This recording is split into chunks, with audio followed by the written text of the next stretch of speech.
Well, it's the moment in the sun for the Hong Kong team, Sung Hun Kai Scallywag. This is a team that came in with high ambitions. They've had a few ups and downs, and indeed, as we saw yesterday, a few hiccups. However, they are in the lead and overnight extending on the entire fleet.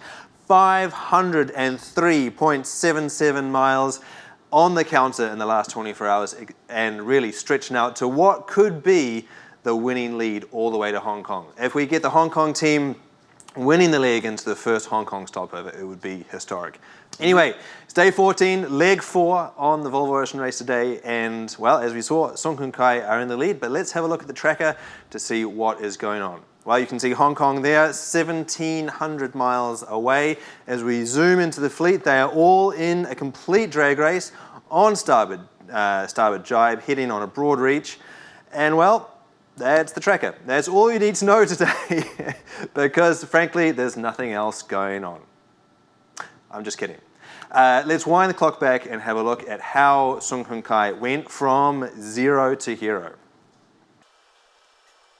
Well, as you remember, they were the last boat going around the Santa Ana corner in the Solomon Islands, and everybody here in the office was watching the fleet battle their way northwards into the stronger breeze. That was the universal strategy to get through the doldrums, through Micronesia. This was the only boat that bucked that trend. Maybe a little bit of local knowledge there coming good for them. However, looking forward, there's a complete convergence in the fleet. Those in the north are coming south. Sung Hun Kai has been sailing fast and on a higher angle to close the door on the rest of the fleet. Can they hang on, or can the more experienced teams grind them down?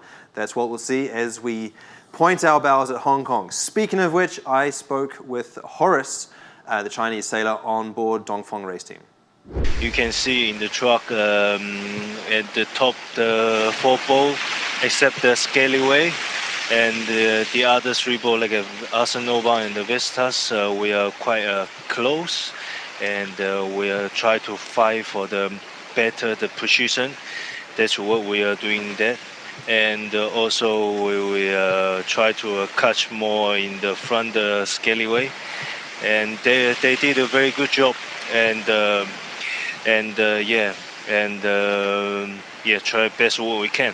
For me, I'm just a young sailor, and I'm so lucky to join the team like this. So best on board. Everyone is very tough and best in the world. You can come here, sail together, and I'm very enjoy it. And also we have they're a very nice team, and we sail second the Volvo Ocean race. Horace, you're the Chinese sailor on board. What is it going to be like for you to be sailing into Hong Kong and then afterwards Guangzhou, China?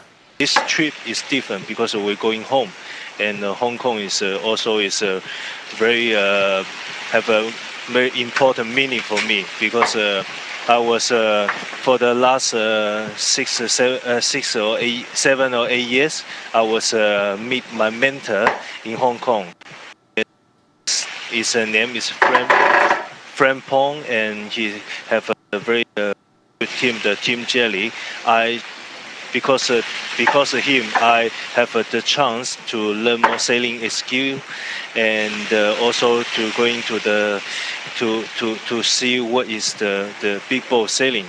And I'm very miss let me thinking of more memory in when I learning, when I training in Hong Kong, and I very want to have a sail, get the best result to let him make proud. Offshore sailing is a very new sport in China, and there are very few sailors like you, Horace. When you are at home talking about this race, what are the key messages that you like to transmit? What stories do you tell? For example, I have created when the last Volvo finish, I feel I'm so lucky because I have a chance to sail the best race in the world, to join the offshore sailing, and know what is the offshore sailing.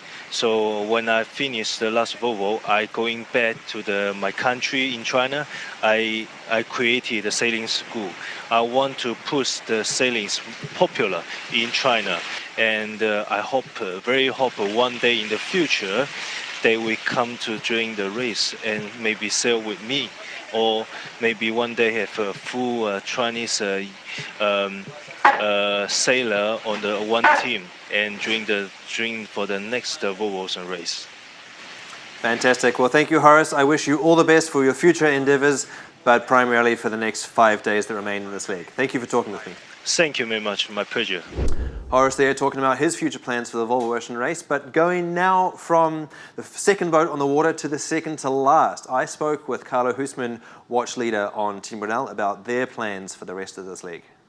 Yeah, unfortunately doesn't look like there's too many options than just pure boat speed, and it's pretty much pointing straight at the finish, and yeah, sort of downwind reaching along. So we just gotta stay as fast as we can and maybe keep it on the low side and try and stay in better pressure than the other guys. But yeah, I'm not sure either. Now you're currently sailing at night. This is one of the questions that we get a lot from viewers, is what is it like to be sailing at night, and can you sail at 100%? Yeah, sailing at night is definitely it's just beautiful. It's most nights have been pretty special and yeah, just really nice in general. And now that we've got some pressure, it's just even better to be sailing downwind in some pretty good conditions. When the skies are clear and the moon's out, you can definitely push 100%. And sometimes when it's real dark and there's no light at all, it becomes a bit more tricky. But I'd say in general you can definitely push as hard as you want. But it's just sometimes when you lose the horizon, it becomes a bit more difficult. But we've got some really good drivers, so it's not a problem usually. Nice. Now it looks like you're sharing a grinding pedestal with Rome Kirby. Can you tell me who else is in the cockpit with you, and how the crew is feeling currently? We've got Rome Kirby on the handles and Abby Ehler on the main, and Bauer, our skipper, is currently driving. And yeah, I feel the spirits are pretty good still. We still know it's going to be really difficult, but it's at the same time there's about 2,000 miles left to be sailed. So 50 miles, 100 miles, it doesn't mean that much. But yeah, we're still pushing as hard as we can and having a good time. So spirits are pretty high still. Yeah. Awesome, nice to hear. Now, Carlo, you've got 9 people on board. Can you please remind the viewers how your watch system works with people coming on and off watch? Yeah, so KP, the navigator, he's out of the watch system, so that leaves 8 people that sort of have to sail the boat together, and they're paired off 2 by 2. So you got 4 sets of 2. And they're on deck for 4 hours at a time, and they rotate each other on and off. So you got 4 hours with your watch buddy that you're on deck, and then you got 4 hours to do some eating and sleeping, and that's how we sort of manage our watch system. And speaking of crew rotation, when it comes to Hong Kong, do you stay on the boat, or what crew changes do you have forecasted for the new stopover? I'm staying on board, and we got Peter Burling, Louis Bocan, Alberto Bolzan coming back, and then Abby's taking a well-deserved break, and that's it for as far as I know. We got the guys like Rome Kirby and Sam Newton that jumped in for us. That was great. They've done very well. They're going back off again. Well, thank you very much. Thanks for taking the time out of your evening sail through the Pacific to have a chat with me, and all the best for the coming miles. From Team Brunel out on the water to Team Brunel back at home. Remember, Annie Lush was injured in the last leg, thrown around by a nasty wave, and she hurt her back. To get more on that story, I gave her a call at home in New Zealand, where she's looking forward to getting back on the boat in Hong Kong. I'm feeling pretty good now, a lot better than I did on board, that's for sure. So on Christmas Day, we arrived in Melbourne, and I think I'd convinced myself and most of the team by that point that I'd probably just twinged something in my back. But we went to A&E, and it turned out that I'd broken a bone in my back and 2 in my left foot. So I knew for sure I wouldn't be able to do this leg. And yeah, the problem with broken bones is they just need time to heal. So pretty much got told I just needed to go and lie down for 2 weeks and not move. But how is this possible that you can be even contemplating getting back on the boat in Hong Kong? I think bones still, they say, take 6 weeks to heal. Well, there's been some negotiation on how long they take to heal between myself and the doctor. But no, I mean, I think 6 weeks is the time frame. And to be honest, I don't know yet. I've got more scans at the end of this week.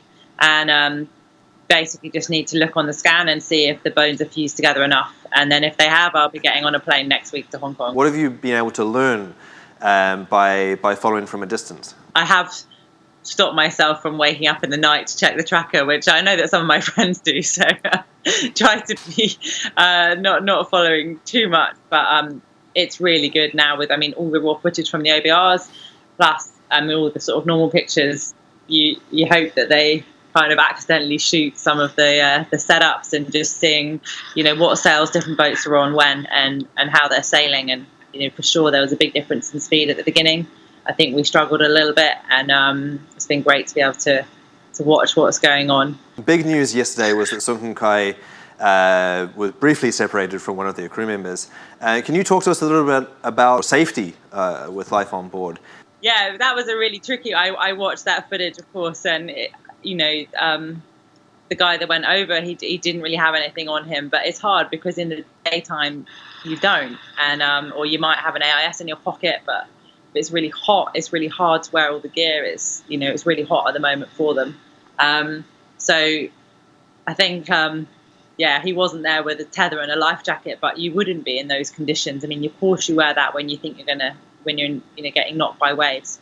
But I mean, it was good. You could see in the video straight away that someone had obviously pressed the man overboard button, which does put a location in. It was daylight. You could see Libby, the navigator, on deck with the screen, getting them back to that position. You could see Annie pointing at the crew member that had fallen in the whole time. So, and all the procedures that you should see with a man overboard were being followed from what I could see from the video. So, it's a good job. But I bet it's making everyone think now, oh, actually, even when it is daylight, and even if it is only 15 knots and not 25, if I'm going on the bow, perhaps I should make sure I've got my AIS unit in my pocket, or I've got something, because I think they were even saying in that video that it was quite hard to see him, and that was, near on perfect conditions. So it makes you think. Thanks, Annie. It's great to get your perspective as a current Volvo sailor. Clearly a pretty bit of a contentious issue there. But in the meantime, all the best with your recovery. I look forward to seeing you back out on the water.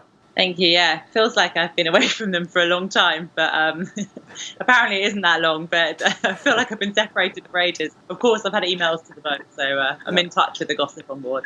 Battered and bruised, but always smiling. Nice to see Annie Lush looking so optimistic about her return to the boat and getting out into the Volvo Ocean Race again. Anyway, that's all from us today. Tomorrow we'll be back with Ian Walker, who'll be giving his race-winning perspective on all that's been going on in Leg 4. And plus, don't forget, we had a competition out there the last couple of days. Vestas 11th Hour Racing have broken the barrier between 2,000 miles to go with Hong Kong, and naturally that kicks off the giveaway. So we're going to be spending the rest of the afternoon looking at your Facebook comments and figuring out who on earth won the prize.